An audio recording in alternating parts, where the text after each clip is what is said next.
Welcome back with a smiley face. A link of previous episodes is provided into the description of the video. You can also join us on Patreon to listen more unlimited audiobooks like this. You can also visit and shop our ebooks. Luna's Journey. Episode 5. Lilith's POV. I woke up to a very happy, very energetic Dimitri planting kisses along the back of my neck. The feeling sent shivers down my spine. Good morning. He spoke deeply between kisses. Good morning to you. I giggled. How did you sleep? I turned over, facing him. Very well. You. Best sleep I've ever had. He grinned down at me. His eyes shining as he gazed at me. I pulled him down for a quick kiss, unprepared for the way he attacked my lips hungrily. Dimitri. I laughed. I have to use the bathroom. He groaned. Can't you hold it? Not for what you have in mind. Releasing me, I slipped off the bed. I did my business and then brushed my teeth. My reflection smiled back at me, my cheeks glowing and my eyes bright. A hint of red caught my eye and I looked down to see dried blood coating the inside of my thighs. Well, that was embarrassing. Turning on the shower, I half-stepped in when the door opened. Women really do take forever in the bathroom.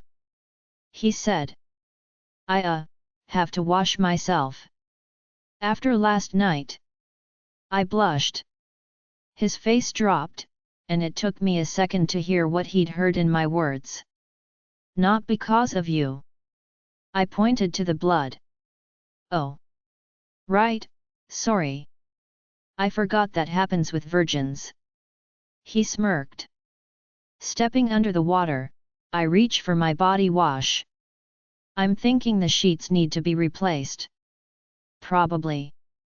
His voice came from behind me, startling me. What are you doing? Joining you in the shower. I thought that was obvious, since you didn't want to come back to bed. He stepped into the spray, my eyes traveling down his chest, over his abs and stopping at his member. This man would be the death of me, I swear. While I was busy ogling him, he took the bottle from my hands, squirting some of my lavender wash into his hands. Without saying a word he proceeded to start rubbing it over me, my shoulders, and my arms. I'm liking the service this room offers. I giggled. Do you now? Very much. It's highly pleasurable. His eyes darkened. I bit back a moan. Turn around. I did as he asked, feeling his front flush with my back, his erection poking me in the butt. His hands wandered over my stomach, the soap sliding down my body in a foamy soothing manner. He washed my back and then kneeled to wash each of my legs in turn. While he did that, I washed my hair.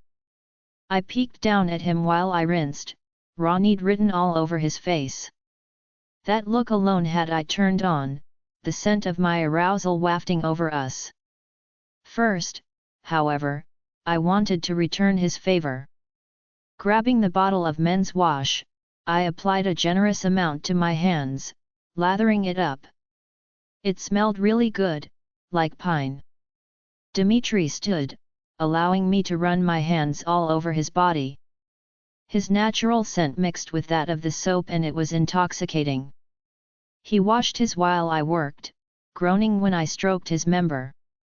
Quickly, I bent the way he had and washed his legs, peering up at him. An idea was taking form in my mind, but I was nervous to try it. I figured it was going to happen someday, so I might as well rip the band-aid off, right? I want to try something. I said shyly to him. Oh. He raised an eyebrow. Tentatively, I reached my hand up and gently took hold of him. Despite being in the shower, my lips were dry with anxiety. Would I be any good at this? Would he like it? Not meeting his eyes, I hesitantly rose up on my knees and licked the tip of his shaft. His hissed at the contact. This was more difficult than I thought. He was a lot taller than me, even more so with me on my knees. It would be too embarrassing to crouch like a crab though. Feeling my frustration, Dimitri lifted me to my feet. Come here. He sat down on the low bench attached to the wall. I got on my knees again, much better. Taking him in my hand, I licked his tip again. It was smooth, soft, not what I'd expected. Just look at his face. You totally own him right now. I's words boosted my confidence. She was right, Dimitri was giving me that look, the same one he'd had after I shifted the first time. This time, instead of making me angry, it made me feel confident. My anxiety washed away with the water and I used my tongue to slowly lick from the base of his shaft to the tip before taking him in my mouth. Lily. His eyes closed, his head dropping back. I took him as far as I could, which was not even half. His hand went to my hair, gently twisting into it while he guided my movements. I flicked my tongue over him as I went up and down, feeling get impossibly harder in my mouth. If you don't stop now, I'm going to come in your mouth. He warned. Our eyes met, his black as night.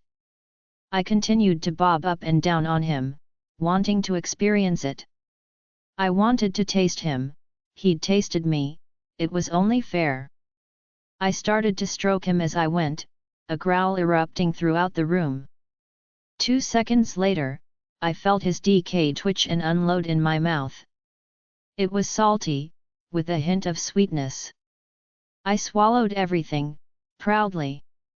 Sitting back on my heels, I smiled at him. It didn't take him long to recover. Dimitri picked me up, wrapping my legs around his waist. My back hit the wall as he entered me in swift movement. I want that every morning. He breathed. Every morning. Every morning. He thrust into me hard.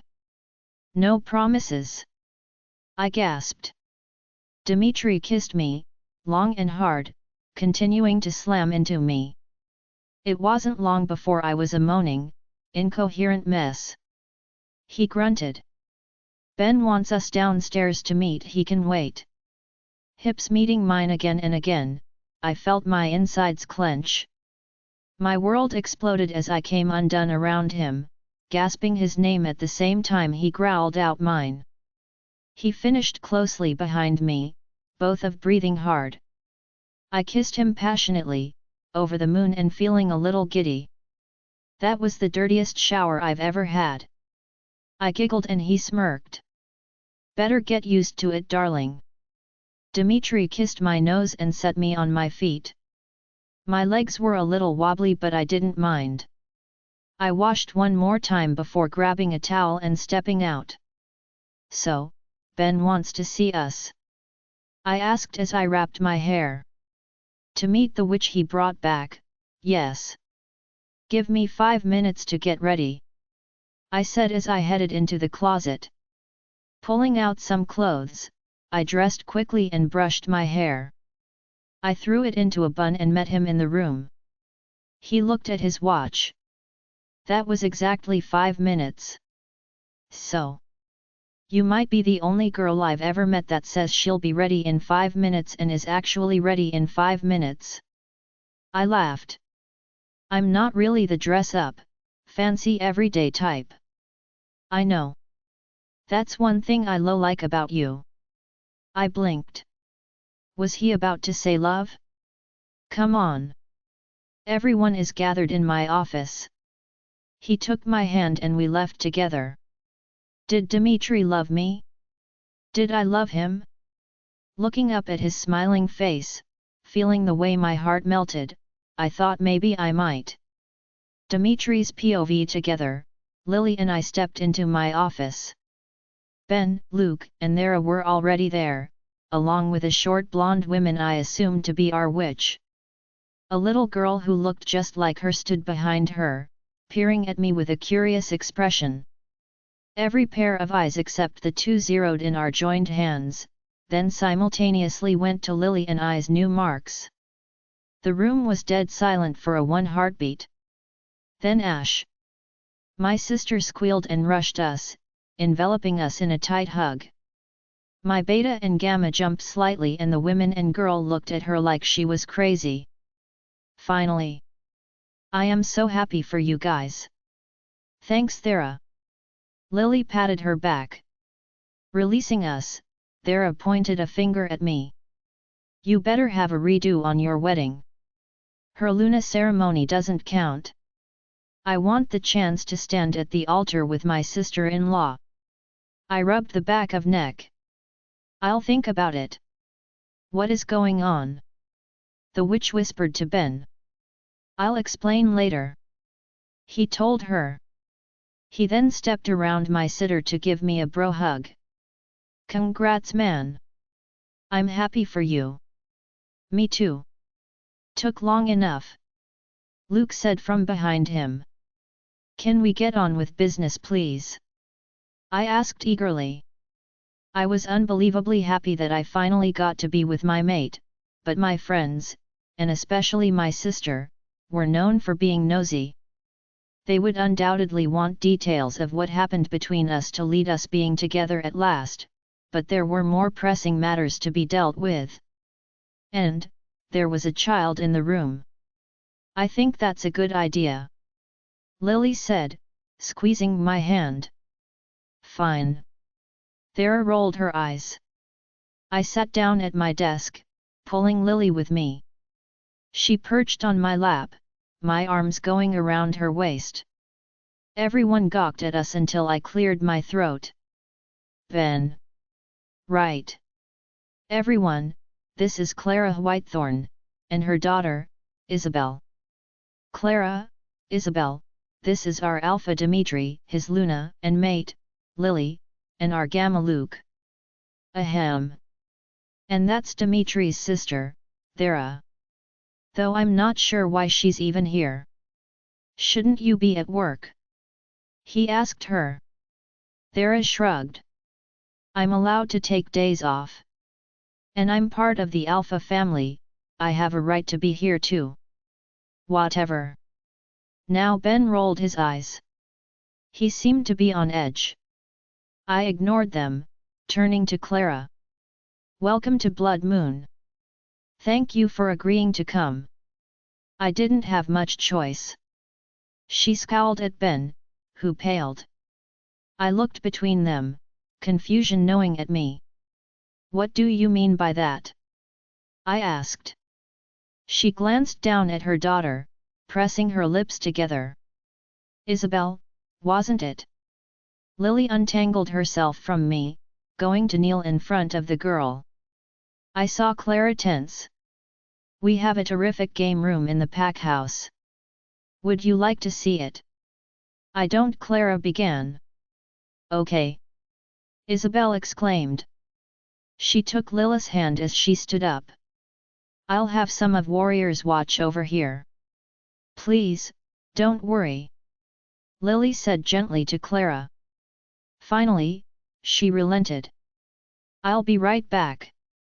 Watching the way she smiled at the little girl, the way Isabel immediately warmed up to her made my heart flutter. I couldn't wait to have my own pups with her. Lily was going to make an amazing mother. Will she be safe? Clara looked at Ben, eyes wide with worry. Completely. Our warriors are the very best. Nobody will touch her. My beta had a look on his face that I couldn't really place. He was usually the joker amongst us, always happy. Right now he was unusually tense. Part of me acknowledged that he was just as concerned for Isabel as her mother. Is there something I should know? I asked the two of them. About Isabel. What are you implying? Clara glared at me. Is she a witch? Obviously. Is she dangerous? Clara looked ready to explode. There is nothing wrong with my daughter. She yelled at me. Ajax growled in my head. He didn't mean that, Clara. Ben put his hand on her shoulder, effectively calming her down. Okay, what is going on? Luke was looking between our friend and the witch, over and over. Suddenly, his eyes widened, jaw dropping. No. Ben paled even more. Yup. It's not possible. Well, obviously, it is. Ben huffed. Someone want to include me in the loop? I asked, annoyed. Oh. Clara threw her hands up. He's my mate. There, I said it. My eyebrows shot up so high, they all but disappeared into my hair. What? It's true. Ben said. She's my mate. I shook my head, trying to make sense of their words. But she's a witch. Thank you, Captain Obvious. Clara sneered. The snarky remark was lost on me, I was in too much shock. How was this possible? What did I miss?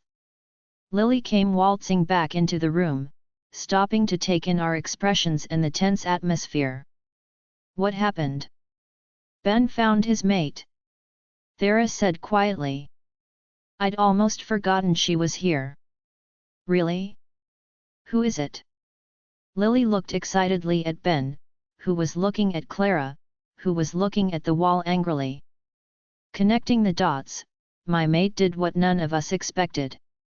As usual. That's amazing. She gushed as she hugged Ben around the waist. Clara spun around, only to be tackled by Lily in a giant hug. The anger on her face was replaced by surprise with a hint of uncertainty. Probably regarding Lily's mental health. Isn't it? Lily looked around the room. Guys. Luke seemed at a loss for words. Sure, why not? Thera said. Lily looked to Ben. Are you not happy? She asked him. He stuttered and Clara and Lily's faces fell. That's definitely not the right answer. My sister scoffed. I'm just, still trying to process it. He blew out a breath. It's complicated. You can say that again. Clara said. I held up my hands. Okay, why don't we put this development aside for now? There's other things we need to talk about. Sounds good. Ben said and Clara threw him a dirty look. I looked at her. I'm assuming he told you about why we needed you to come here. She nodded. I'm afraid I can't help you. I blinked at her. Then why did you agree to come? Like I said, I didn't have a choice. She glanced at her mate. We're not like you, witches. If we reject our mate, we lose our magic. It's a punishment for rejecting the bond, a gift from the goddess. Besides that, witches have a much harder time than wolves do staying away from their mates. It's painful and it affects our abilities. Hey! Interesting. By the look on Luke's face, he thought so too. I'd have to keep him from interrogating Clara about her species, I really didn't want her to turn him into a toad or something. Is there anything you can do to help us? I asked. Ben said you think you're dealing with a clan elder. If that's true, there is nothing I can do. My magic is nowhere near that strong. Great. I sighed in frustration. So, we just find another witch. Thera piped in. There's no point. Only another clan elder would be powerful enough to help you, and you know as well as I do they won't even consider it. If my situation wasn't what it is, I wouldn't have even come here. Ben flinched at her words, hurt passing over his face. There has to be a way to get to him. Lily drummed her fingers on my desk, thinking. Clara turned to her. Him? You know which elder it is? Lily shook her head. We only know his name. Gideon. Confusion swept over Clara's face. There is no elder Gideon. What? Luke, Lily, and I asked in unison. There are 4 elders, Codon, Alicia, Tate, and Wright. They've been in power for a long time, since before I was born. I looked at Luke for answers. I don't know. I thought for sure. Why did you think it was an elder? Clara asked him. He told her about James' disappearance from the dungeon. Ah. He is very powerful then. Just like you, we do have our handful of rogues. Witches who are not part of any clan, who live by themselves. Unlike wolves, however, not all the rogues are bad. We retain our humanity, even though we live separate from the others. That being said, not all of them are good either. You talk like you're one of them. I commented. I am. I am not part of any of the 4 clans. It is just my daughter and I. May I ask why? Lily asked her. No, you may not. Clara snapped. I growled at her disrespect towards my mate, though it didn't seem to affect her. It sounds like you are dealing with a dark witch, someone who specializes in using the dark arts. And my guess would be they are after you because you're a mother wolf. Lily's POV. I threw Ben a look, but he held his hands up. I didn't tell her that. I just told her about Gideon. He defended himself. He didn't need to tell me. Clara scoffed. The power radiating from you is so thick, you could cut it like butter. No ordinary wolf, not even an alpha, has that power. There are jade wolves, though. Even amethyst wolves. How did you guess she was a mother wolf? Dimitri asked. I didn't know what either of those things he said were. Believe it or not, I've met both jade and amethyst wolves. Neither had the aura your mate has. She would crush them under that alone. Luke whistled lowly, glancing at me with admiration. Care to explain? I asked him. Jade wolves are rare, though not as rare as you. Maybe born once every 50 years or so. They're bigger than alphas, but again, nowhere near you. Amethyst wolves are much the same, but less rare. There's a handful of them alive today. I think only one jade wolf though. What makes them special? Different from you guys? I asked curiously. Jade wolves have control over the elements. Usually, just one element, but sometimes 2. Amethyst wolves are telepathic, they can hear people's thoughts all the time without mind linking. They can also control the mind, to an extent. Compel others to think or do things. Wow! I said. I doubt any amethyst wolf could do that to you. Clara commented. You think? You don't have any idea how powerful you are, do you? She cd'd her head to the side. Well, I know I'm big. Aya is bigger than any wolf here, bigger than Dimitri's wolf. She turned to Ben and Luke. You don't have books on mother wolves here. We went through everything we could find. Most of it is old stories, folklore. All myths stem from some truth. Luke rolled his eyes. By that logic, Lily should be able to sprout angel wings and fly. I didn't say they were all true. Clara snapped at him. But she hasn't even tested her abilities because she didn't know she had any. How would I do that? I asked before they could start fighting. Clara pursed her lips. After a minute, she sighed. I can show you. Her tone said she really didn't want to. But I was excited.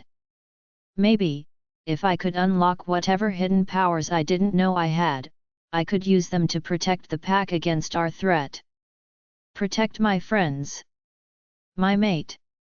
The people I cared about. When can we start? I asked eagerly. I have a daughter too. I need to work around her schedule. We have a care facility here. Dimitri said. 4 pups.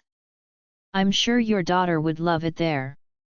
A daycare for wolves is not where Isabel belongs. Clara huffed. Clara. Ben took a step in her direction. You can't keep her locked up in the pack house. Isabel needs to make friends. Who cares if they're wolves? It won't make a difference to her. Your mate is a wolf. Thera added. You shouldn't teach your daughter to be prejudiced against us. Clara turned on her. I'm not. I have no problems with wolves. It's you who have the problem with us. I don't want my daughter picked on and bullied because she is the only who is different. We can't promise that won't happen. Kids are mean to each other at times. But do you really think I would let it slide if someone was picking on her? Mistreating her? Ben asked. What's your plan, Benjamin? Are you going to beat up every little kid who is mean to her? I held back a laugh when Clara used his full name. She sounded like his mother, scolding him. Of course not. But that doesn't mean I can't have a talk with them. He let off some of his beta aura, making Clara's eyes widen. A hint of lust crossed her face, which she unsuccessfully tried to hide. I don't know. Come on. For Isabel. He pleaded with her. Chewing it over for a bit, she finally nodded. I released a breath. The air was tense, emotions running high. Why don't you two take Isabel tomorrow, and we can meet after? I suggested. Fine. She obviously was still very hesitant. All right. Clara, I'll have a room arranged for you and your daughter. Now if you'll all excuse me, I would like some privacy with Lily. Dimitri stood up. Everyone filed out, Thera eyeing Ben's maid doubtfully. It was clear she didn't like her, but I hoped they would grow to at least be civil with each other. It would be less of a headache in the future. When the door closed, Dimitri's arms snaked around my waist, his chin resting on my shoulder. You really want to work with her? He asked. I think of it more as training. A different type of training. And yes, I do. She's not very nice. I barked a hard laugh. Neither were you, not so long ago. Fair enough. Just be careful. He kissed my cheek. You don't trust her. Not entirely. She admitted to being a rogue witch, she even said not all of them are good. She's not a dark witch. I said with certainty. The goddess would not do that to Ben. She's just protective of her daughter, as any mother would be. And even you can't blame her for being hesitant towards Ben. The situation is extremely odd and, I'm assuming, rare. Maybe rarer than you. I raised my eyebrows. Has this really never happened before? A witch and wolf being mates? Not that I'm aware of. I guess the only person who would know for sure is the moon goddess. Well, I think it's a step in the right direction. Dimitri lifted me up and placed me on his desk. He stepped between my legs, brushing the hair out of my eyes. What step would that be? The step to heal the rift between our species. I think Ben and Clara being mates is proof that a better future is on the horizon, for all of us. A future without hate. He searched my eyes for a time, before smiling gently. You really do have a heart of gold, you know? I feel so proud to have you as my Luna. My mate. He kissed me softly. If anyone could bring about an alliance between species, it would be you. Not all me. My mate is a wolf after all. Dimitri kissed down my jaw and across my collarbone, making my breath hitch. Who knew you could be so affectionate? I giggled breathlessly. Just making up for lost time, he said against my skin. I brought his lips back to mine for a short kiss before pulling away. Make up for it later. I'm starving. Later. His voice held a promise. Let's get you fed. We left the office, chatting about inconsequential things. Breakfast was over, but I had every intention of raiding the kitchen. At some point, I'd have to make use of the smaller kitchen in our room. Maybe I could make Dimitri's favorite, whatever it was. I realized how very little I knew about him, even now. Well, that was going to change, and soon. Entering the kitchen, I looked around for my favorite cook, spotting her whistling near the sink. Morning, Greta. I beamed. Oh. Good morning, dear. What brings you down? Just hungry. Anything left from breakfast? Always. She laughed. She proceeded to fill 2 plates with hash browns, bacon, waffles, and a side of fruit for me. Dimitri had the same, except with a side of wedges. Greta tossed me a bottle of syrup and the salt. I'll come up later to stock your fridge. Anything in specific I should put in there? I'd love some of your homemade strawberry jam, if you have any. Definitely. Dimitri agreed. You're in luck, I just made a fresh batch. Greta grinned at us. You are the best, Greta. I returned her smile. She turned to Dimitri. I made you a sandwich for lunch. I'll put it there too. He looked so happy by the news, like a little boy. It melted my heart. Go on you two and eat. I have some dishes to finish up. Greta shooed us away, but I stayed behind. Go on. I'll meet you in a minute. I told him. Taking his plate, he left the kitchen and I joined Greta at the sink.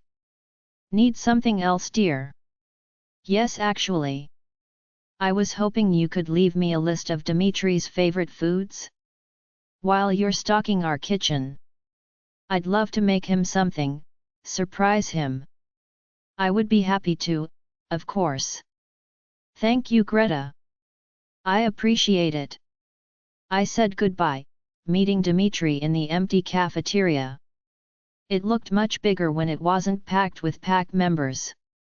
We ate in silence for a few minutes, enjoying each other's company. What's your favorite color? Dimitri asked at the same time I asked him, what's your favorite movie? We laughed together, him pulling me into his side. We took turns asking each questions after that. I learned his favorite color was green, same as mine. He was actually a huge fan of reading, mostly murder mysteries.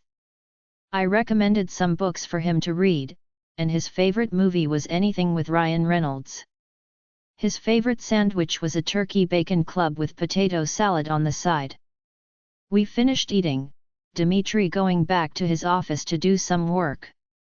I made my way to the hospital in search of Thera, and the questions I had about my future in the pack. I hadn't told Dimitri, it was another surprise I had for him. Hopefully it worked out in my favor. Clara's POV I watched as my little girl ran around with a few kids who were about her age. The daycare was exceptional, I'll admit. Almost as big as the main floor of the pack house, with brightly colored walls with all sorts of different themes. There was an endless supply of books, which was great. Isabel loved to read. Or look at the pictures, as her reading skills were only just developing. Ben had brought me to the room designated for Isa's age group, but across the hall there were toddlers running around, pulling on the workers' clothes and occasionally throwing food. How I did not miss that stage. Down the hall a ways was the room assigned for newborns and babies. And how I dearly missed that stage.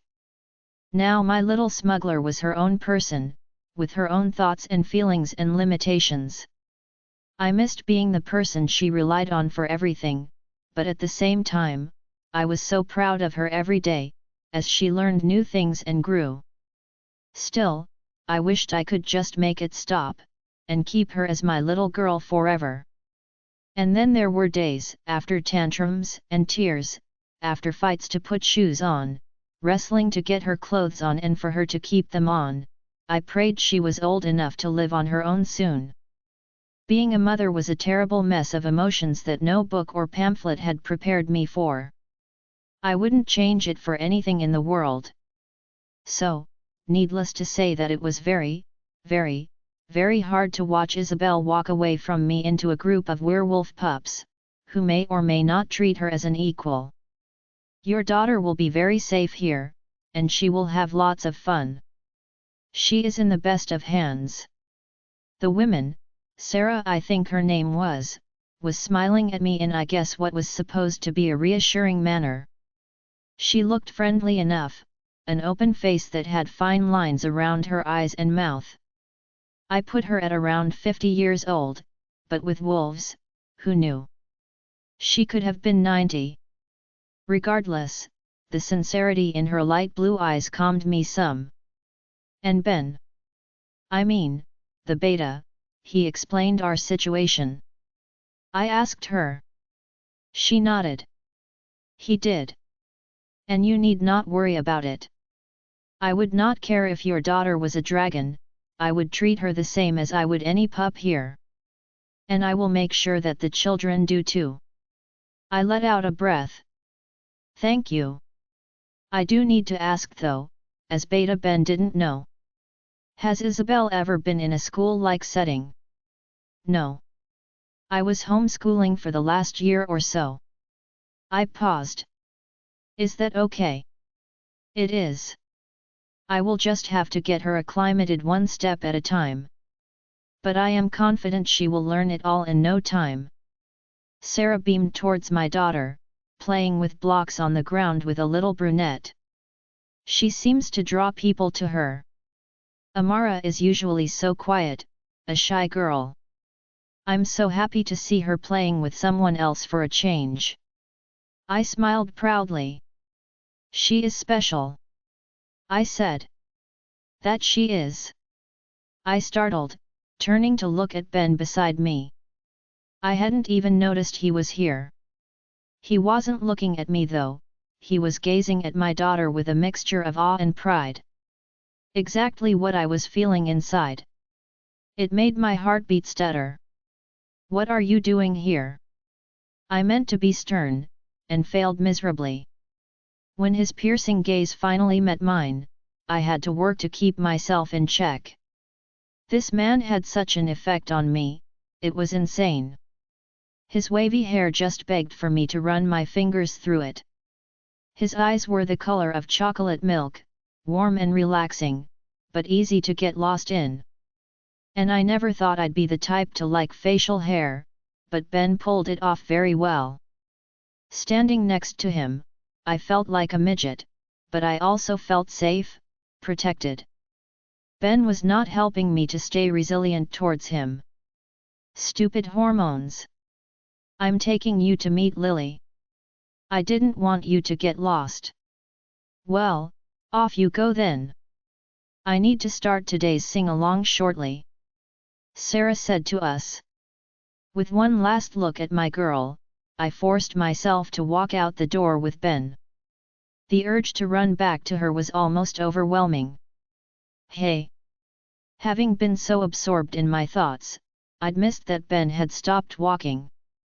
I almost ran into the back of him. What? She's going to be fine, Clara. I can see how worried you are, but remember what I said. If anyone messes with Isabel, they will have me to deal with. I know. I sighed. You can't possibly imagine how hard it is for me right now though. I've never been away from her. Ever. Never. Then I think this will be good for the both of you. You need to have a life outside being a mom, and Isabel needs to explore, make friends and learn what it's like to be independent. I knew he was right. I did.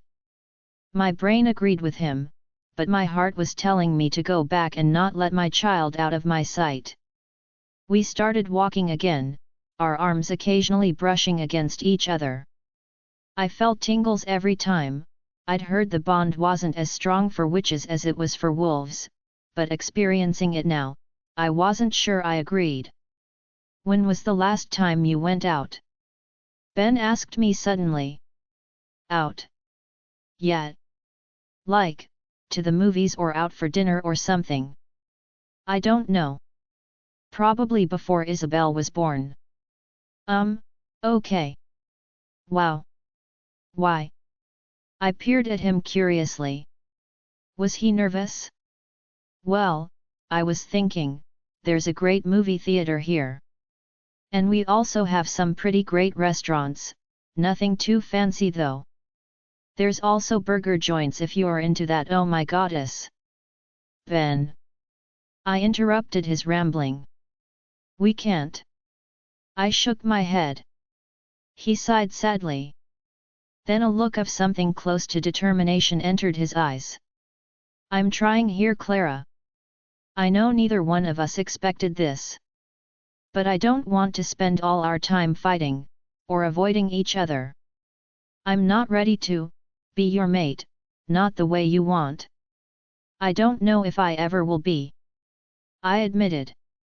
You know what, that's fine with me. But we are mates, so we should try and make this work to some degree, don't you think? Maybe, I don't know, we can just be friends for now. You just asked me out. I pointed out to him. Friends can go to the movies together. And grab dinner. I do it with Dimitri and Luke all the time. My eyebrows raised in surprise. Your alpha goes to the movies. Well, not lately. I bit the inside of my cheek, thinking about it. He had a point. Being mates meant that no matter how much I tried, I wanted to be around him. And he wanted to be around me, which meant he was going to be around Isa. I couldn't spend all my time fighting with him, not in front of her. That was no good, and truthfully, it upset me as well. It was just easier to be angry with him, for any reason, even if it was stupid. But that's not the example I wanted for my daughter. Okay. I said slowly. We can be friends. But only for Isabel. I clarified. Great. He grinned and I couldn't help a little smile in return. We walked in silence for a while. It felt odd being close to him, odd because it was nice. I felt calm, carefree. Something I'd not felt in 4 years. Speaking of Isabel. Ben trailed off. What about her? I'd like to get to know her a little better. Spend some time with her. With your permission and supervision, of course. I couldn't bring myself to say no. I suppose it's inevitable anyways. Ben simply nodded, looking overjoyed. His reaction sent a pang of hurt through my chest. This man who barely knew us was more invested in my daughter than her own father had ever been. It wasn't fair. Then again, maybe it wasn't fair to compare the two. Here we are. When had we gone into the forest? I really needed to pay better attention. We stood in a little clearing, some distance from the pack house. Lily was leaning against a tree, waving at us frantically. I gave her a short wave back. I'll come by when you're done to take you back to the daycare. That's really not necessary. I protested. Think of it as a friendly gesture. He winked and my lips went dry. I watched him walk away, admiring the way his muscles moved under his shirt. So, what's on the agenda for today? Lily skipped over to me, a huge smile on her face. Focus, Clara. Turning away from my mate, I said, first things first. You need to shift. Lilith's POV. I watched Clara drool over Ben's retreating form, a little smile on my face. Oh yeah, she totally wanted him. And knowing Ben, he had something up his sleeve to make her realize it. Hopefully it wasn't too, I'd hate to have kick his ass. So, what's not his agenda for today? I joined Clara, pretending I didn't notice the way her cheeks were flushed bright red. First things first. You need to shift. I paused. If I shift, how will we communicate? Now it was her turn to pause. I should have asked Ben to stay, translate for you. Her forehead creased in thought. I can call him back, I said, ready to send out a mind link. No, it's fine. We'll figure it out. Clara, just shift, Lily. I sighed. However, I did as she asked, first taking some steps back. A few seconds later, I was looking down at her from eyes. Whoa! Clara breathed. I realized, apart from Dimitri, Clara was the only one who had seen my wolf. Our friends knew I was big, but I wondered if their reactions would be the same when they actually saw me. Clara took a few minutes just staring at me before focusing on the task at hand. Okay, Lily. And Lilith's wolf. I want you to close your eyes. Focus on each other, on your bond as wolf and human. Cancel out everything else, except the sound of my voice. This sounds like a hypo session. I hope she doesn't make us believe we're a chicken. Aya snorted. You're not focusing, Aya. Right. Sorry. It was hard, it went against all my instincts to turn off my senses. It left us defenseless, open to any attack. I worked for several minutes on tuning out the forest around me, the birds and squirrels, the trickling of the nearby stream, the leaves rustling in the breeze. Finally, all I could hear was the sound of my heartbeat, slow and steady, and Clara's breathing. I focused on her scent alone, turning my mind inwards and connecting with Aya. I can sense your aura, that should be sufficient as combination. Clara said. Keep focusing on your wolf. You're trying to become one being, instead of two individuals in one shell. I kind of got what she meant. After a while, I could feel it. It felt like a thick cord of steel, the thing that connected my wolf and I. Like I could feel my soul, see the very fabrics that bound us together. Good, Lily. Reach for that, your connection. See it, embrace it. Clara's voice sounded distant, so far was I into my own self. And then suddenly, I could see it. A ball of white light, glowing and alive inside me. Inside us. I could see myself, and Aya. Surprisingly, I could even see Ajax and Dimitri. I guess that only made sense, they were our mates, literally a part of us now. I'd known it, but it was something else entirely to physically see the part of the soul your mate gave to you. It was beautiful, raw, pure. Hesitantly, I reached out with my consciousness, touching the light, curious what it felt like. Instead of the light touch I'd intended, I was pulled into it, forcefully. Like a wave being sucked back into the ocean. I gasped, instinctively fighting back. Don't fight, Lily. I heard Clara's voice, but it sounded like a whisper. I was caught inside myself, trying to understand what was happening. Images flashed around me, so quickly I couldn't make sense of them. Voices drummed into my ears, some I recognized, others I didn't have time to place. I felt as though my whole body, mind, and soul were being flung apart at the seams, and then put back together again, over and over.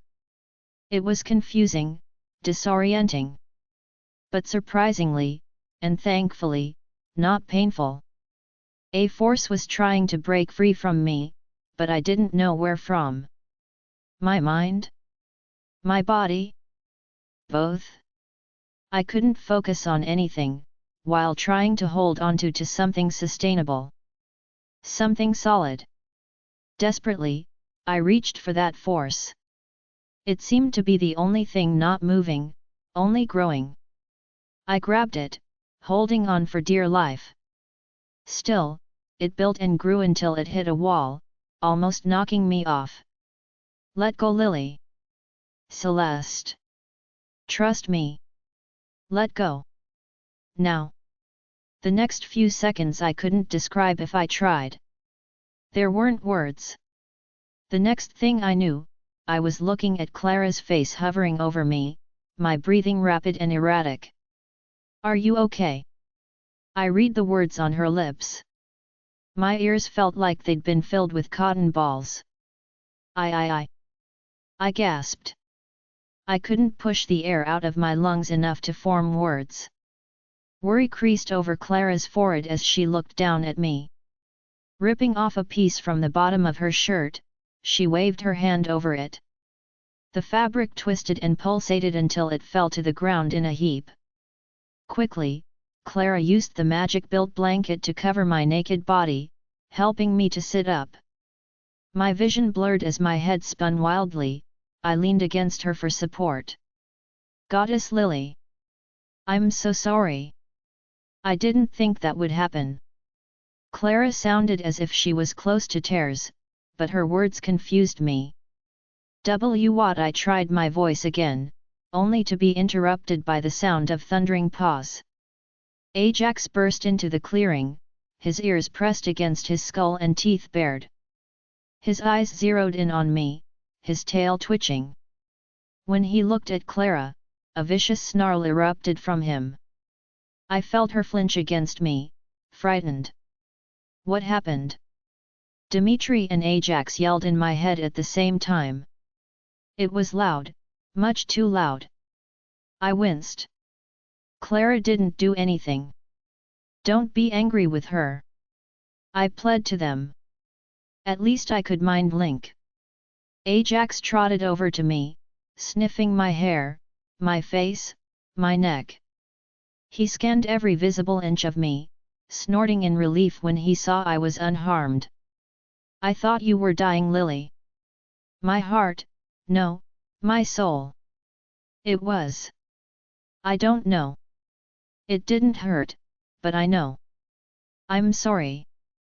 I didn't know you would feel it too. I apologized. Are you okay? He asked anxiously. I'm fine. I think I just need to sleep. That was intense. He walked away to shift. When he came back, he was donning a pair of men's shorts. Clara instantly started sobbing, startling me. I'm so sorry, Alpha. I tried to call out to her, but she couldn't hear me. And then she started to change, and I panicked. And what are you talking about? What do you mean she changed? Dimitri demanded. Her fur, it was white and then it started to grow black. I blinked at her, shocked. Clara sniffled, wiping her eyes. Ben chose that moment to run into the clearing, Luke right on his heels. As soon as he saw Clara, he was by her side in an instant, wrapping her in his arms, and shoving me to the side. Ben! Dimitri roared. He caught me before the blanket could fall, exposing me. Sorry. Ben rushed an apology to his alpha before focusing on his mate. Are you okay? Why are you crying? What happened? Lily.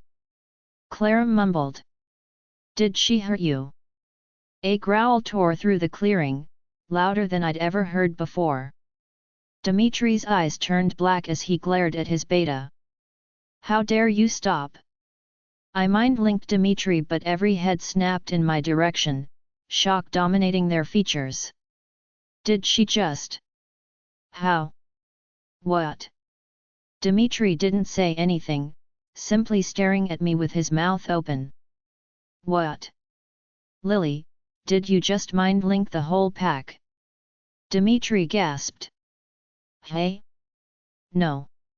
It came off as a question. Had I? And even I did. But you do it all the time. Because I'm the alpha. But you shouldn't be able to. It wasn't just your pack. I heard it too. Clara said. Now everyone turned to her. It must be one of your abilities. To mind link with other species. Nobody seemed to know what to say. We all just stared at each other, eyes wide. At least, theirs were. Mine were drooping more every second. I rested my head on Dimitri's chest. Tired? I whispered. My voice sounded raspy. I needed a drink badly. I'll take you home. Carefully, he picked me up, making sure not to uncover me. I snuggled into his warm embrace, sighing. The others talked while we walked, but I didn't pay much attention. I did hear Dimitri apologize to Clara, and Ben apologize to my mate. After that, I tuned out completely, inhaling Dimitri's scent. I called out to Aya, wondering if she was okay. I'm here. Oh, thank goddess. Are you good? Yeah. It took more of a toll of you than it did me. But I'm just as tired. Can we talk later? Sure. I felt a light imprint on my forehead, probably Dimitri's lips, before I gave myself over to sleep. Dimitri's POV Lily was already asleep when I laid her in bed. I sat down beside her, gazing at her face. My guts were clenching, still wanting to be 150% sure she wasn't hurt. If she felt more than what I had, it was no wonder she was so exhausted. I was only on my feet now because of my alpha blood. And probably a ton of adrenaline. I'd been holding the file Luke had got on Snow Moon, debating whether I was in the mood to read it or not, when I'd felt the strangest sensation go through me. Soon, I was collapsed over my desk, gasping for air. I hadn't known what was happening, only that it was connected to Lily. As soon as I was able, I used all my speed to go to her. I'd almost fainted with relief when I saw her in the clearing, clearly exhausted, but alive. Now I sat wondering. Lily could mind link out of our species. I was amazed and awed, shocked and honestly, anxious. What else could she do? I didn't want to think like this, but it was built into me, into my very DNA. I had to look after my pack, and while I trusted Lily heart and soul, I needed to know she wasn't a danger. You know she would never hurt anyone. Ajax said quietly. I know. I do. But you know I can't help thinking like that. You're thinking like an alpha. And that's fine, as long as she knows you trust her. I laid down beside my mate, playing with her hair. At some point, I fell asleep too, my arm over her stomach. I woke up to the now familiar sparks of our bond. Opening one eye, I looked at my mate as she trailed her fingertips over my cheek. I didn't mean to wake you. She said quietly. Don't worry about it. How are you feeling? Much better. Good. I kissed her lightly. I think we should talk. I saw you. She smiled softly. What? I saw my soul, Dimitri. I saw my bond with Aya, and with you and Ajax. You literally gave me a part of your soul, and I know I gave you a part of mine. I could see it, feel it. It was so beautiful. I stared at her, amazed. Was that what I felt when we marked each other? What else? I asked curiously. I don't remember all of it. But it came back, when I was sleeping. I saw my past. Snow Moon. And the things they did to me. Her bottom lip trembled slightly. I saw you, when you met me the first time. I felt your anger. I flinched. But I also saw you now. I see that you do really want me, you accept me. I know you really, truly want this to work between us. I really do. And I know that you love me. Well. It wasn't like I didn't know it. I'd almost said it to her, before catching myself. I wanted to say it at the right time, and when I was sure she felt the same. Her eyes held such certainty though, it wasn't like I could deny it. She knew. I do love you. I told her. She grinned, pulling me in for a sweet kiss that took my breath away. I love you too. She whispered against my lips. Joy burst from my chest, radiating throughout my entire body. How great it was to hear her say those words. We kissed again, letting our love pour through the bond between us. It felt incredible. So good, that I had a hard time pulling away. When I finally managed, my breathing was harder. We still need to talk. I know. I cupped her cheek gently. I'm not trying to be AE, but you need to ensure the safety of our pack. She finished for me. Yet. I'm worried about it too, Dimitri.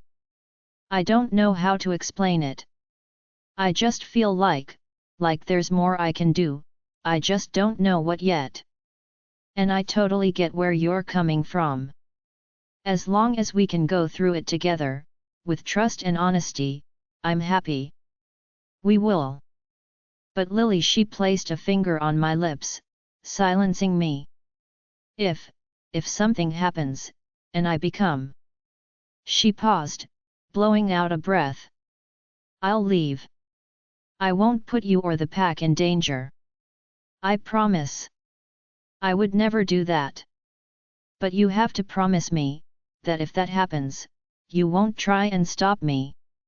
It's what's best, the right choice. I couldn't believe it. She was willing to leave, to abandon everything and everyone she cared about, just to keep us safe? I couldn't make her that promise though. My heart shattered at the very idea of her not being here, not being with me. Dimitri. She forced me to look at her. Promise me. Don't you dare. Ajax howled in my head. I promise. I whispered. Lily smiled, even as a tear ran down her cheek. I wiped it away, caressing her face. It won't come to that though. I know you would never hurt anyone, not without a good reason. You're not a bad person, Lily. I brought her into my arms, rubbing her back. You're my girl. The best girl in the world, and I love you. I'll help you, support you. You can count on me. I do. I felt her smile against my chest. But you're kind of wearing me out. You're not usually so mushy. That's what happens when you speak from the heart, darling. Lily laughed, making me smile. Goddess, there are times when I miss Dimitri. I leaned away to look at her. Seriously. Seriously. I'd never admit it to you then, but Dimitri can be really my. I don't know what to say to that. Suddenly, I felt her hand on my groin, rubbing over my pants. I instantly lost blood supply from my brain. When you take control, she kissed my jawbone, and show your dominance. Her tiny hands skillfully undid my belt, pulling down my zipper. It makes me have all sorts of dirty thoughts. She pushed my pants down, grabbing me softly. Like what? I breathed. Her hand moved agonizingly slowly, torturing me. I'd discarded the blanket from Clara when I'd put her to bed, so she was completely naked. I glanced down at her. "Let me show you." I wasn't sure we should after what she'd been through today, but I couldn't say no. All I could do was watch as she straddled me, placing my tip at her entrance. She rubbed it against her slick core, the feeling bringing a low groan out of me. My hands automatically went to her hips as she lowered herself onto me, inch by inch, until she had taken all of me. To say I was impressed didn't even cover it. I was so turned on, I didn't know how long I would last right now. Just the sight of her on top of me was enough to make me come. And she thought I was the dominating one? I wanted to give her the chance to get adjusted to the new position, when she suddenly lifted herself up and slammed down on me. The feeling was unlike anything I'd ever felt. I growled. Lily repeated the action, almost lifting herself off me. She was glorious. I couldn't believe she'd never done this before. I started moving my hips, guiding her, and soon we found a steady rhythm. It was new for her, but it felt like it was for me too. Wanting to show her more, give her more, I sat up, keeping my hold on her. She wrapped her arms around my neck as I gently started moving her hips back and forth, gritting against me. "Oh, goddess, that feels good," she whispered breathlessly. Soon, she took over by herself, finding her own pace. We fell back, her landing on top of me. After several minutes of heavy breathing, I kissed her mark, feeling her shudder. "So, what other fantasies do you have about me?" I smirked. Lily's POV: Dimitri had made love to me for the rest of the day and well into the night. I couldn't feel my legs, it felt like I was walking on wood. But I didn't care. We'd lived out most of the fantasies I'd had about him, and even a few he'd had about me. He showed me the utmost love and care, being gentle when I needed it, and complying with me heartily when I wanted more. We'd fallen asleep wrapped in each other's arms with whispered "I love you'd." Because of that, I couldn't stop smiling. Throughout my breakfast, which I'd decided to have with Hazel and Clint.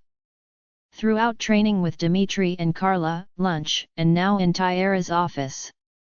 I sat waiting for her, my goofy grin plastered on my face. "Someone's in a good mood," Clara said as she entered. "Yeah," I agreed.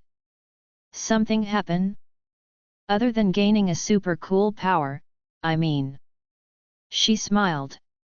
I'd told her, along with my other friends. I trusted them, and knew they wouldn't look at me any differently. "I love your brother," I blurted out. Clara paused halfway seated in her chair.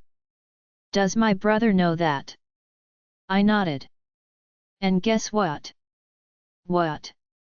"He loves me too." I laughed. Once again, my sister-in-law turned into a jumping, squealing mess. We hugged tightly. "Finally! I could have you two that a long time ago. I'm so happy for you guys." "Thanks." I beamed. "I'm hoping you're here to make me happy though? Or happier, I guess. Today is just your day, girl. You're going to be over the moon." She passed over a thick book. "This is all?" I asked, confused. "This is not like human hospitals. We don't get sick like they do, their diseases don't affect us. Where humans have to go school for years to be a doctor, it's a significantly much shorter process for werewolves. So, how does this work?" I held up the book. "That's one of 5 books on werewolf anatomy. There is an exam at the end of each, which you will take with me in the room. If you pass all 5 exams, you get to train with one of us here in the hospital for a year before you can take the final exam to be a doctor. If you fail that, you have to train another full year before taking it again." You make it sound so easy. It's not. I failed my third exam, had to retake it, and then failed the final exam once. True, it's not years of school, but it's not easy either. I'll do my best. I promised her. When are you going to tell Dimitri? I was thinking I'd do it tonight, at dinner. He wants to run through the guest list for Alpha Ball with me, familiarize me with it. An odd look passed over face, and then she was smiling again. I'm sure he'll be proud of you. I know I am. Thanks, Clara. I couldn't have done this without you. Thank me once it's official, in a year's time. We left her office together, chatting until she had to see a patient. I was taking time off from working with her to start studying. Hopefully soon, I would be training under her for real, not just in my spare time as a hobby. Textbook under my arm, I made my way back to the pack house. I had a special dinner planned for Dimitri and me tonight, and I wanted to get started. Luna. I turned to see Connor walking towards me. I hadn't seen him since the day he rejected Silvia, though I'd had reports from Luke and Ben both that he was suffering during training. Good. Connor. I nodded stiffly at him. He stopped a few feet away, nodding back. Can I help you? I wanted to talk to you. I raised an eyebrow. Go ahead. Don't you think I've suffered enough, Luna? Are you ever going to lift my punishment? I'm losing out on training, and you know the pack need all its warriors. I suppose my answer would depend on your answer. My answer to what? Do you think Silvia has suffered enough? Has she moved on yet? Gotten over what you did to her? I really couldn't say. I haven't talked to her. I mulled it over in my head. Tell you what, Connor.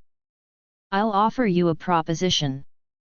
You apologize to Silvia, in front of everyone, and then she will make the call whether or not you've learned your lesson. Is that really necessary? He growled. Yes, it is. I growled back. Besides, she knows you better than I do. If you simply put on an act, she'll know. So I'm leaving it up to her. Why do I have to do it in front of everyone? I scoffed. Why did you have to reject her in front of everyone? Honestly, this is far less embarrassing. That's my deal, take it leave it. I tapped my foot, waiting for him to make a decision. Fine. He crossed his arms. I'll let her know. I have things to do though. Bye. I walked away without a backwards glance. I had a feeling Silvia wasn't going to let him off the hook, he didn't look very sorry to me. As I entered the pack house, my mood dampened again. Janine was standing by the stairs with her friends, dressed in what could be considered a bathing suit. Who walked around like that in the open, for real?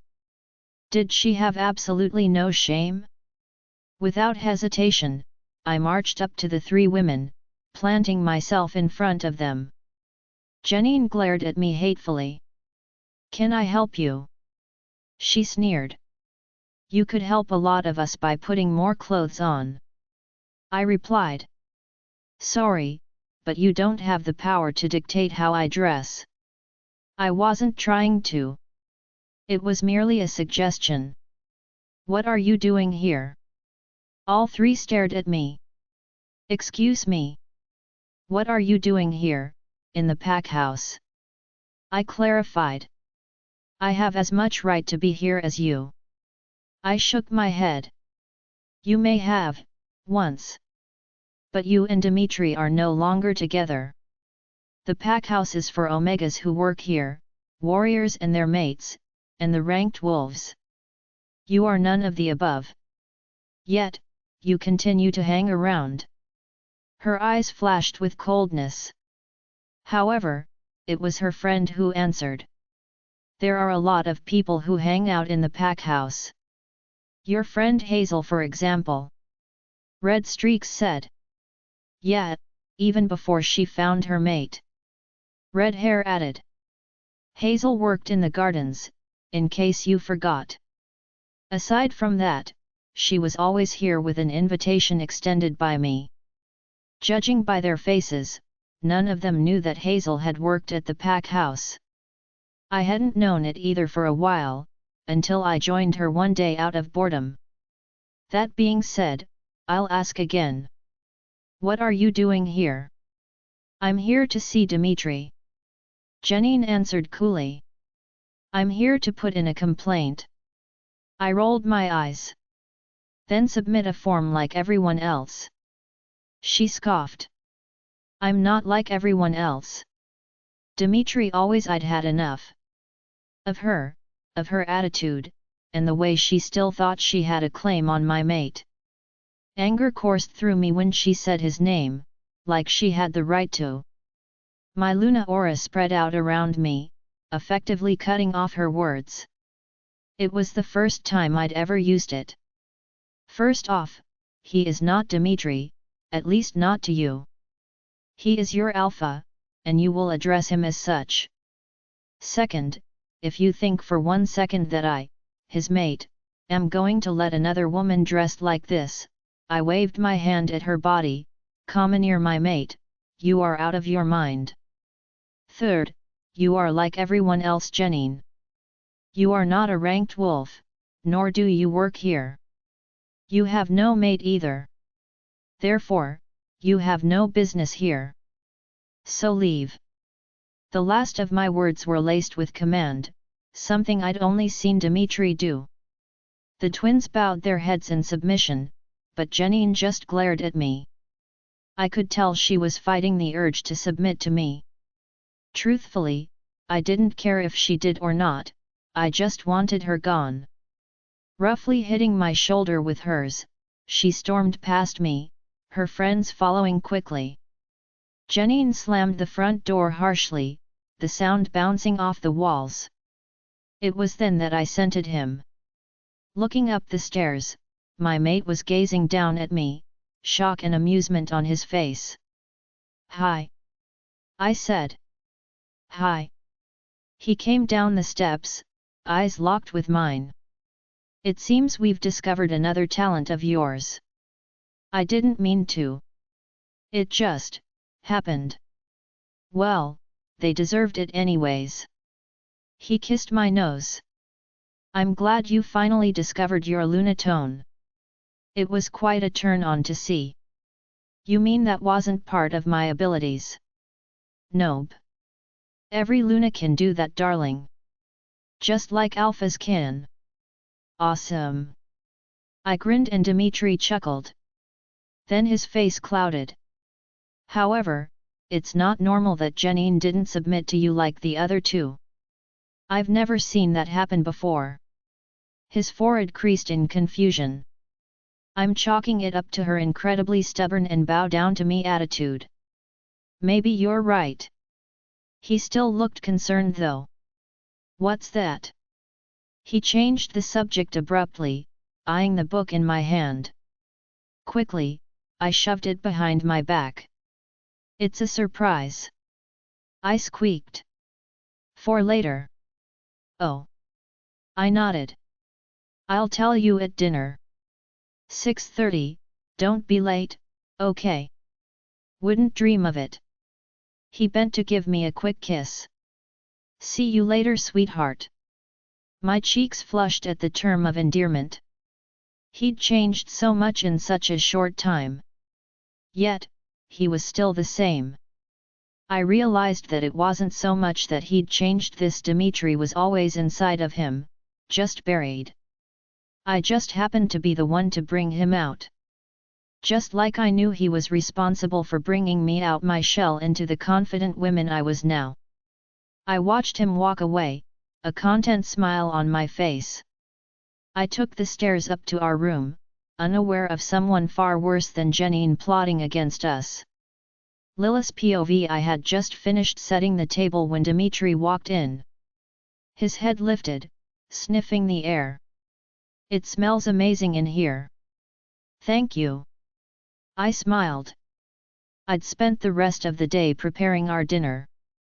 We had medium-rare steaks, homemade potato salad, regular salad with cucumbers, carrots, and tomatoes, freshly made dinner rolls, compliments of Greta, and a huge bowl of mashed potatoes. I'd also set a bottle of his favorite red wine on the table. I asked Greta for a list of your favorites. I told him as he took a seat. Everything looks and smells incredible. Thank you so much. He pulled me in for a lingering kiss that made my heart race. I hope it tastes just as good. I replied. Dimitri wasted no time at all filling his plate. His eyes widened slightly as he chewed his steak, making me a little nervous. Wow! That is... wow! Good! The best I've ever had! He exclaimed. You should be a chef, Lily, honestly. I smiled.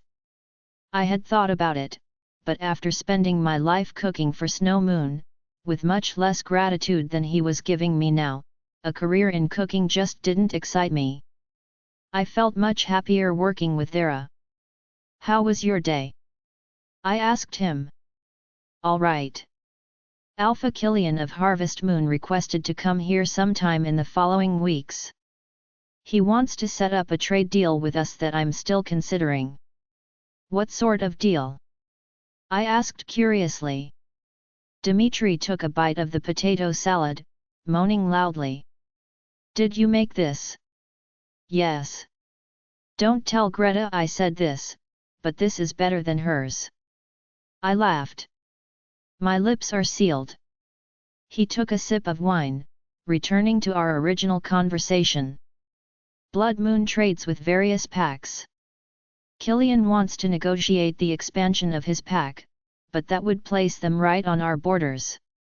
Possibly closer, I might have to give up some land. He swirled the liquid in his glass. I'm not sure I'm comfortable having them that close. Do you not trust this Alpha? I do. He's actually a good friend. But I have to think of the bigger picture, I have to think of the pack. What is he proposing? In exchange for the land, he's offering us access to his warriors if we need them, and weapon resources. He sighed, taking another bite of his food. It's a tempting offer. I bit my lip, unsure if he was looking for a second opinion. I think he felt my hesitation because he reached over the table, placing his hand on mine. What do you think? Dimitri asked. I think you're right. It is a tempting offer, and one I think you should take. He raised his eyebrows. I understand your hesitation. But this sounds like a good alliance, and from an Alpha you already trust. Our warriors are the best around, but it never hurts to have more people fighting on your side, right? And, Blood Moon doesn't have much in the way of weapons, I've noticed. We focus on hand-to-hand combat. It could be a useful skill for them to learn, in the long run. I think that's worth giving up a small space of land. I poured my thoughts out, hoping I didn't sound. I had no past involvement in pack politics or anything of the sort. I held my breath, waiting for him to say something. Finally, he smiled, squeezing my hand. How did I get so lucky to have you as my mate? He sighed and I blushed. You're right, and I think this will be a good thing for Blood Moon, in the long run. I released the breath I'd been holding, content that I'd helped him with an important matter. More that my opinion mattered to him. We talked some more over our dinner, enjoying each other's company. I brought out his favorite dessert afterwards, pecan pie with vanilla ice cream. I swear he almost drooled. Before I forget. Dimitri wiped his mouth, finishing his third slice. I had a feeling I was going to be making a lot of pies. I have something for you. He reached into his jacket, bringing out a sleek black cell phone. A phone. I did ask my sister to get you one, but I guess she forgot. I've already added the necessary numbers, mine, Ben's, Luke's, and Tyara's. He passed it over. Thank you. I turned the screen on, looking over all the little apps. I'd never owned a phone before. We don't use them much, but I feel better knowing you have one. Plus, Candy Crush is a great game. I laughed, seeing he'd already installed it. This man could be so adorable sometimes. Now, I believe you had a surprise for me. Dimitri leaned back in his chair, gazing at me expectantly. I do. Close your eyes. He did as I asked. I walked to the bedside table, pulling out my textbook from the drawer. Setting it in front of him, I told him he could look. His eyes landed on the book, confusion crossing his face. Where did you get this? He picked up the book. From there. Because. His tone was not disapproving, he was genuinely confused. Because I'm going to start my studies to become a doctor in the pact, I said. The confusion was swept away instantly. Surprise and pride lit up Dimitri's face. Really? I shrugged. Well, I'm going to try anyways. I rocked back on my heels. What do you think? His face transfixed with the biggest smile, stopping my heart. I was wrapped in his arms before I knew it, his lips moving against mine. I love it. You're going to do amazing, I have no doubt. You're okay with this? You don't need my permission, Lily. If this is what you want to do, I would never stand in your way. You're so good at taking care of people, I can't think of anything better for you. I thought you said I should be a chef. I smirked. You definitely could be. But if this is what you choose, I'll support you all the way. Thank you. I love you. I love you too. We kissed again, the atmosphere quickly changing into need. I'd only started undoing the buttons on his shirt when Dimitri tensed, causing me to freeze. His eyes were glazed over, mind-linking someone. He growled with annoyance, gently removing my hands but keeping hold of one. We need to go. He pulled me out the door, fixing his shirt as he walked. What happened? I asked. Rogues. He spat. Anxiety pooled in my stomach. Together, we ran outside, meeting a group of warriors. Ben's brother walked by our side, filling Dimitri in on the situation. A group was spotted coming in on the east border. We met them before they got too far, but another group caught us by surprise. I'm getting reports of a third group as well. Dimitri swore under his breath. They've never attacked with this many before. What is going on? We ran through the trees, and I caught the sound of fighting. The smell of blood was getting stronger the closer we got, and so was the stench of rogues. My face twisted into disgust at the rotten smell, it smelled like rotting flesh. I broke through the thicket, every cell in my body on high alert. Wolves were everywhere, snapping and snarling at each other. I recognized Ben's wolf, Jude. He was going head-to-head with a small brown wolf while another snuck up behind him. Dimitri shifted, rushing towards them and taking down the second wolf easily. Our men shifted, running around me to join the fight. I got ready to do the same when a dozen or so more rogues jumped from the trees. That would be the other group Ned had talked about. One ran in my direction, yellow teeth bared dangerously. Letting Aya come forward, my clothes shredded as I shifted, letting out a fierce, guttural snarl towards my opponent. He stopped immediately, taking in my size with raw undiluted fear. In fact, Everyone stopped. The rogues halted their attack, our warriors staring at me in awe. I'd been planning on making the truth known to the pack soon. We couldn't keep them in the dark forever. But this worked too, I guess. I crouched, ready to attack the wolf in front of me, our men getting ready to follow my lead. Suddenly, he threw back his head and howled loudly. Distant howls sounded off in the distance. To my utter shock, the rogues started retreating, running through the forest away from us. Alarm bells went off in my head. What had just happened?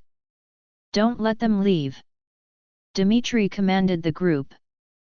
Bring back at least one, alive. The warriors took off after the rogues. I was about to follow them when Dimitri stepped in front of me, shaking his head. He shifted back, so I did too. Are we not going with them? I demanded. He looked out into the forest. That was a signal, I know it. It's a trap. Trap or not, we can't just stand here, I know. I'm going with them. You're going home. Please don't argue either. Dimitri, I'm not some damsel in distress. I can help, you know I can. I'm not doubting you, Lily, I'm trying to keep you safe. They only retreated after seeing you. This attack is different from before, and I think it's connected to Gideon. My argument died on my lips. Please, go home. I'll be back shortly, I promise. He kissed me quickly before running after his men, shifting back into Ajax on the way. I hated that he was right, hated that I couldn't help my mate and my pack. Not wanting to be caught out here alone, I let my wolf out once more and ran through the trees heading home. Dimitri's POV almost ready to go. I glanced at Lily. Mum. She didn't even look at me. I sighed. She was angry with me, still. She'd been like this since the night of the attack. When I'd got home, I'd found a just as angry mate waiting for me. It was the first fight we'd had since truly accepting each other, and I guess it was true what they said, women really could hold a grudge. We'd chased those rogues for 2 miles outside of our border until they disappeared. Literally. A whole group of wolves just up and vanished into thin air, confirming my suspicions about Gideon being behind the attack in the first place. What really annoyed me was we didn't have a live prisoner to interrogate. But Lily was convinced she could have helped. She was annoyed I sent her home, but I couldn't do anything else. As soon as I'd realized it was a trap, everything inside me screamed to get her to safety. I couldn't turn it off, and I couldn't ignore it. As a result, my mate had barely talked to me since. I'd also been confused when she'd shifted. Hadn't Clara said she was black now? I was still white, with the same soft glow. Perhaps Clara had been mistaken in panic. Today, we were in our room, getting ready separately for this stupid alpha ball. As if I needed another thing to stress about. I watched as Lily applied her lipstick carefully. I decided to try again. You look beautiful, by the way. And I wasn't lying. She was wearing a floor-length green dress that brought out the red in her hair and outlined her curves. Her hair was left down, but curled in loose waves that brushed over her back. Thanks. She replied curtly. My jaw ticked. How long are you going to keep this up? She pursed her lips, setting her makeup down. She didn't answer me, just walked past me to put her shoes on. My patience snapped at the silent treatment. I walked over and took the shoes from her hands, throwing them on the bed. Dimitri. Turning her to face me, I held her chin, meeting her eyes. I know you're annoyed. But you know why I had to do it. Lily yanked herself out of my grasp. No, I don't actually. All I know is you didn't trust me enough to look after myself. Instead, you sent me back here to hide in the pack house. I'm sure the warriors think so highly of me now, they're cowering Luna. That's what you're worried about. She grabbed her shoes angrily off the bed. Yes. I'm supposed to help protect this pack, and you had me run away. What is the point of all my training if you're going to send me away to hide every time there's a fight? I'm not some useless, weak slave anymore, Dimitri. But you acted as though I was. She snapped. I was taken aback by her outburst. Did I really make her feel that way? I don't think of you like that, Lily. I just didn't want you to get hurt. I took a deep breath. I don't know what I would do if you got hurt. I can't even think about it. I admitted. Her eyes softened a bit.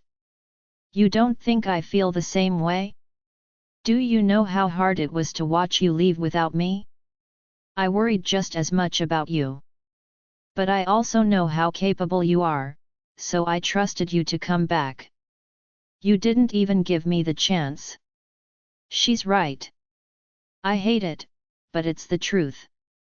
Ajax said. Crossing the room to her, I took her in my arms and kissed her head. You're right. I'm sorry. I should have had more faith in you, but I screwed up. Next time, we'll fight together, as equals. Everything inside me went against having her in danger, but she had a point. The pack would never respect her as Luna if she hid every time trouble came knocking. I felt her arms wrap around my waist. That's the way it's supposed to be. Now, can you kiss me please? It's been hard, ignoring you. I chuckled, pressing my lips to hers. Next time, don't ignore me. I said against her mouth. Next time, don't be in. She bit my bottom lip gently, pressing her body against mine. We should go. If we stay here, like this, we won't be leaving this room for at least a few hours. That doesn't too badly actually. Groaning, I pulled away. She radiated smugness, knowing exactly what she does to me. Bending over to put her shoes on, I almost changed my mind. Knock knock. Ben opened the door, poking his head inside. You guys ready? Coming. Lily said. She gave me an innocent smile, running her hand over my chest as she passed me. I bit back a growl, giving her a look. Ben looked between us. Something up? He asked. Dimitri's just having a hard time containing his excitement. Lily said. She walked past him out the door, leaving me to face my beta. He gave me a knowing look, unsuccessfully hiding his smirk. Shut up. I snapped. You ready to go, or do you need a couple minutes to yourself? He chuckled. I swear, if you weren't one of my best friends. I nudged him out of the way, closing the door. I see you two made up. He bit his cheek. Ben, seriously, let it go. But it's so much fun annoying you. I sent a punch to his arm, which he neatly dodged. Did you tell her yet? No. I will, in the car. His question brought my blood to a boil. I'd finally read the file Luke had given me on Snow Moon. Turns out people really like to gossip in that pack. Everyone knew about Lily, and what she was going through. They knew she was whipped, beat, cut with silver. The things I'd read were horrific, worse than I'd ever imagined. What kind of people could do that to someone else, with no conscience or remorse? The worst part, in my opinion, was everyone knew, but nobody ever stepped in. In fact, it seemed most of the pack helped in torturing my mate. I wanted to that pathetic excuse for an alpha to feel everything Lily had felt, only worse. We got into Ben's SUV, Lily sitting in the back humming to herself. She seemed to be in a better mood now, and I hated myself for what I had to tell her. "Sweetheart, we need to talk." She turned away from the window to look at me. Ben started driving, glancing at her in the mirror. "I should have told you before. There's going to be some people at the ball that you don't want to see." I watched as the light bulb went off. "Alpha theology." I nodded. "And his Luna, and probably their daughter." Lila's face paled a bit. Then she raised her chin and said, "It doesn't matter. They have no power over me anymore." Ben smiled, and so did I. She most definitely was not weak, she was the strongest person I knew. "I'll make sure nothing happens," I promised. "Me too. One of us will always be with you," Ben added. "Thank you guys. I love you." "You mean me, right?" "No, Ben too. He's the big brother I never had." "Ah. Thanks Munchkin. I love you too." I growled, and they both laughed at me. Lila's POV I felt for not realizing that my former alpha would also be attending this ball. They were the last people I wanted to see, ever again. However, what I said was the truth. They didn't have power over me anymore, they could no longer hurt me. Dimitri would never allow it to happen, nor Ben. I was safe. That's what got me through the 2-hour car ride, and enabled me to take Dimitri's hand and walk with him into the hall, head held high. With him by my side, nobody could touch me. We were at Stone Lake Park, where the ball was being held this year. It was a beautiful park, with modern houses and lush gardens. True to its name, a large lake spread out behind the pack house, reflecting the clouds in the sky. It was a place I'd like to visit again. The Alpha had opted to use his training gym for the ball. It was decorated stunningly with whites and golds and silvers. Flowers and vines were everywhere, giving the feeling of being outside. It was comfortable, nice. I moved along at Dimitri's side, taking it all in. How different this experience was compared to the one I'd had as a child. This time, I was one of the Lunas I'd admired so long ago. It felt surreal. "Alpha Dimitri Carlos, how good it is to see you." A tall, broad-shouldered man came forward to shake my mate's hand. He had red hair, and an equally red beard. He stood almost as tall as Dimitri, and just as muscular. The hair color told me this was our host. "Alpha Philip. It's good to see you too," Dimitri said. "And who is this lovely woman?" "This is Lily, my mate." "I'd heard you finally found your mate. Congratulations to both you." "Thank you. It's a pleasure to meet you, Lily." Alpha Philip stuck out his hand, and we shook. I liked him already. He had a very positive vibe about him. "It's nice to meet you too, Alpha Philip. You have a lovely pack." "Why, thank you, dear. I have my Luna to thank for that." He smiled proudly. "She really brought out the best of Stone Lake." "I didn't know you found your mate as well," Ben said. "Oh yes. I couldn't be happier, Beta. She is nothing short of a miracle sent into my life." "Is she here?" I asked.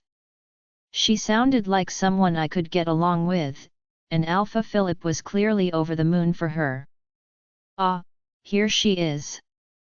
Come here, baby, I want to introduce you to someone." I looked over my shoulder, my smile dropping from my face.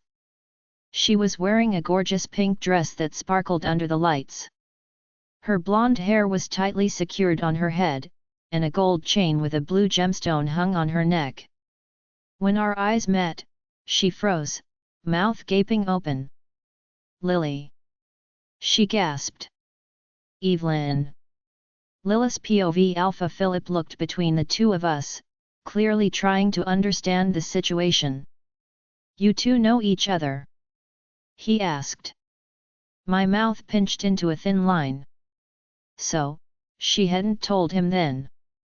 Why would she? Who wanted to admit they abused and tortured someone for years? I wondered how she got him to believe she was this sweet, innocent girl when she was anything but. Lily was a member of my former pack. Evelyn walked to us, taking her mate's hand. Her mate?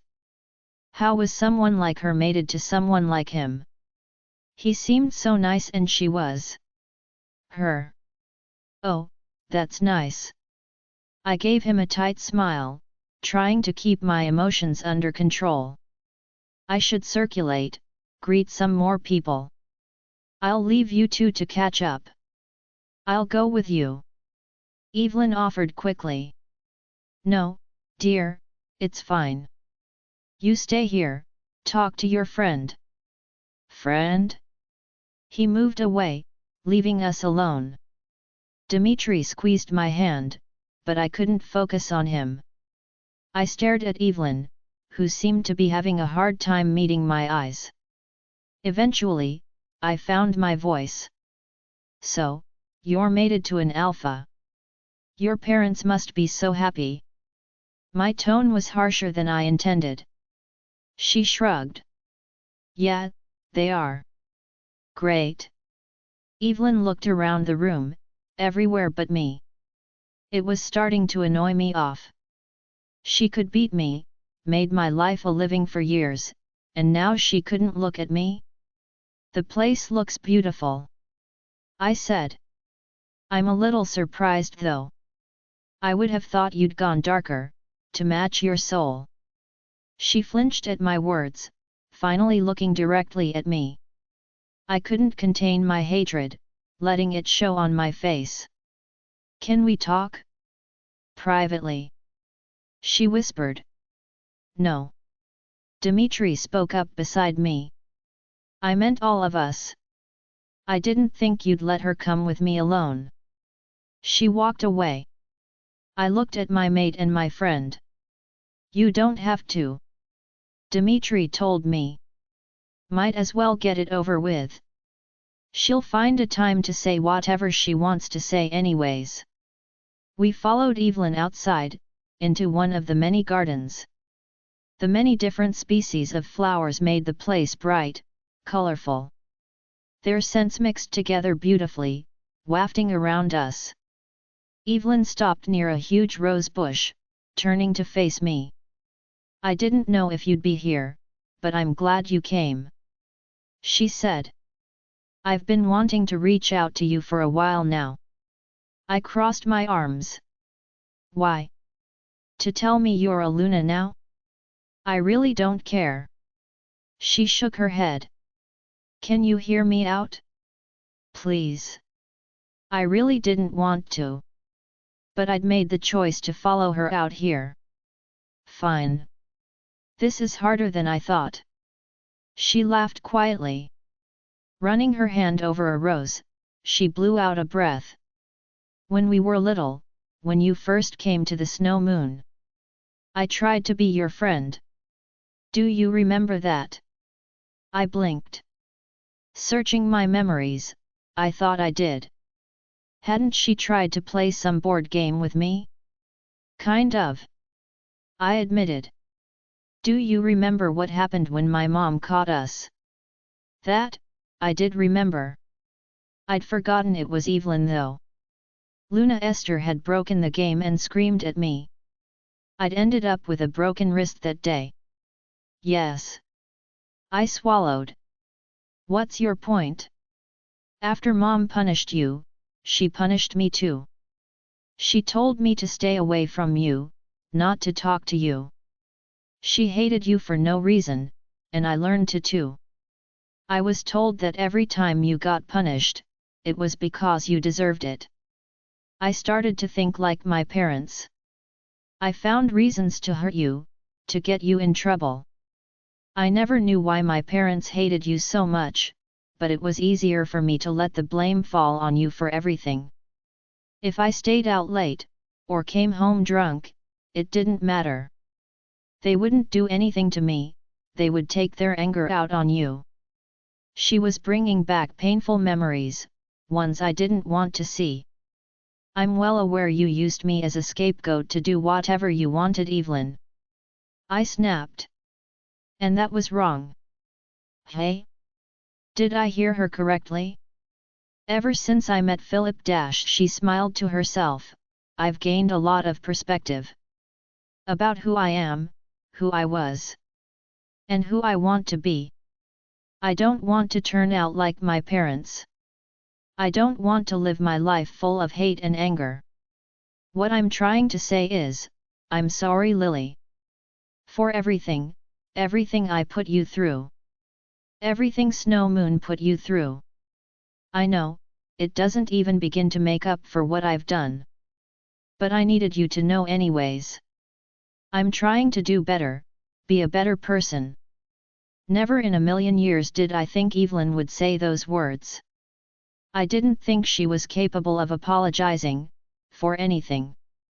To say I was shocked would be an understatement, part of me was totally convinced I was dreaming. One apology does make up for a lifetime of abuse. Dimitri snarled. Evelyn looked at the ground. I know. I know it doesn't. That's not what I'm trying to do. Then what are you trying to do? I asked. Dimitri is right, I still have nightmares about everything that happened. And I don't even know if I can trust that what you're saying is truth. You have every reason not to believe me. Are you doing this for Lily, or for yourself?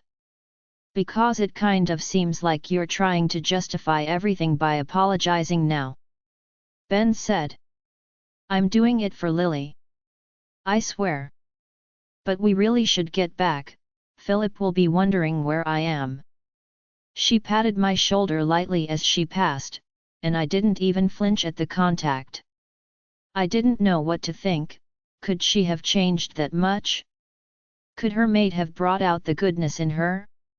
It seemed unbelievable. Not possible. Then again, I was a mythical wolf, I guess anything was possible, wasn't it? Come on, let's go. Dimitri pulled my hand, effectively also pulling me out my thoughts. We walked slowly back to the hall, my eyes catching Evelyn and Philip laughing with a group with people. Comparing this Evelyn from the one at Snow Moon, she did seem different. Relaxed, happier. Let's not dwell on this all night. Let's have some drinks. Ben thrust a glass into my hand. I drank mechanically, not really paying attention. For a while, we mingled. I was introduced to different alphas and their lunas. I met Alpha Killian, and was more convinced than ever that his trade agreement was the right move. He was an explosively happy individual, always cracking jokes. I didn't think I'd ever laughed so hard before. His size and strength were equal to my mate's, telling me he could also be dangerous. He would be a valuable ally, I was sure. Oh, goddess help us! Look who's here! Killian jerked his chin over Dimitri's shoulder. I glanced back and tensed as Alpha Theo and his Luna entered the room. They were dressed like a king and queen, outdoing most everyone here. Luna Esther strode to her daughter, who had a tight smile on her face.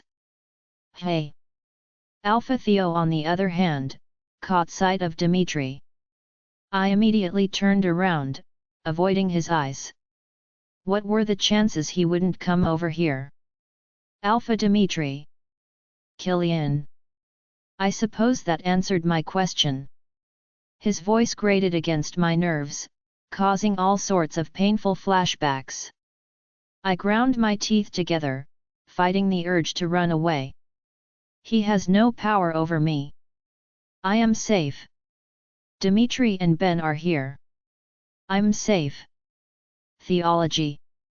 Killian greeted my former alpha, leaving out his title. I liked him more and more. Where is your mate Dimitri? I heard him take a sip of his drink. Though I guess I understand you not wanting to bring her here, of all places. That would be quite embarrassing. He chuckled. Who is this lovely girl? I felt Dimitri tense. I squeezed his hand tightly while taking a deep breath. Then I slowly turned around, meeting Alpha Theo's eyes. He gazed at me for a moment, turned his head to the side. I could almost hear the click as he finally recognized me. To my utter disgust, his beady eyes roamed over my body, lingering on my chest. I wanted to throw up and punch him at the same time. My eyes glanced to the side. Evelyn was watching us with a little frown, eyeing her father coldly. Lily. My attention was pulled back to the man in front of me. I didn't have it in me to greet him, even without his title. My. You certainly have changed. I didn't even recognize you. I guess that's what happens when one has proper care. I replied. His eyes narrowed.